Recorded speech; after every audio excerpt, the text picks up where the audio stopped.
two AI heavyweights just rang the bell. One powers the world's data centers, the other rents out the data cloud. Tonight, no hype, just signal. Let's break down the numbers and why the market reacted the way it did. If you care where real AI dollars are flowing, this is it. NVIDIA slightly red after hours, snow flashing green. Here's why. NVIDIA's quarter is a reminder of just how big this wave is. Revenue landed at $46.7 billion, up 56% year over year. The data center line alone did $41.1 billion, also plus 56%. Non-GAAP EPS came in at $1.05. That isn't a beat, that's a steamroller. Under the hood, the Blackwell platform is taking the wheel. Management says the ramp was plus 17% quarter over quarter, and it's quickly becoming the default upgrade path for hyperscalers racing to stand up next-gen AI clusters. Translation: customers aren't just testing models, they're industrializing them.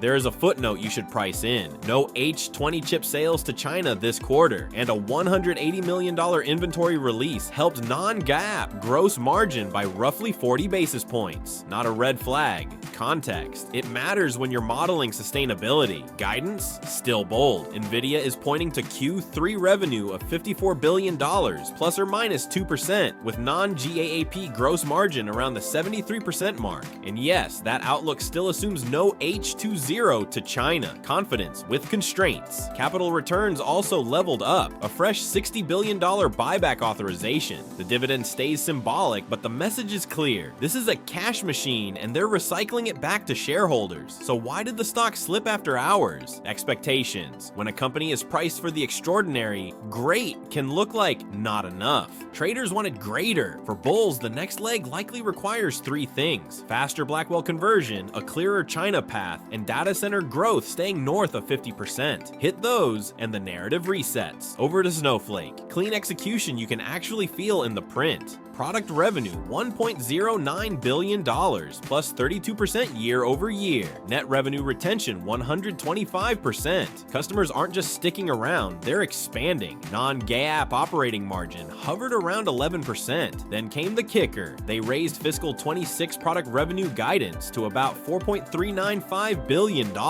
roughly plus 27% growth. Guidance isn't a press release word, it's a contract with investors. When management raises, they're telling you the pipeline is real. What's powering it? AI workloads moving into production and large customer adoption expanding. When usage compounds, query after query, job after job, Snowflake scales with the data gravity it already owns. The market liked what it heard. Shares jumped roughly 10 to 12% after hours on that beat and raise combo. To keep the momentum, two dials matter most: NRR at or above 120% and consistent margin expansion. Keep both trending up, and the multiple defends itself. NVIDIA is raw scale, printing numbers that look like small countries' GDP, but it also carries Everest-level expectations. Snowflake is momentum, clear beat, raise, and a narrative that lines up with where enterprise AI spend is actually going. If you had to pick one tomorrow, what's your thesis? Do you bet on the king of AI silicon with the highest bar in the market, or the data cloud that just re-accelerated with AI usage? Drop your take below. I'll pin the sharpest argument. If this helped, hit like and subscribe for more fast, no fluff earnings breakdowns. Next up, we'll track how guidance and after hours moves translate into the first full trading day.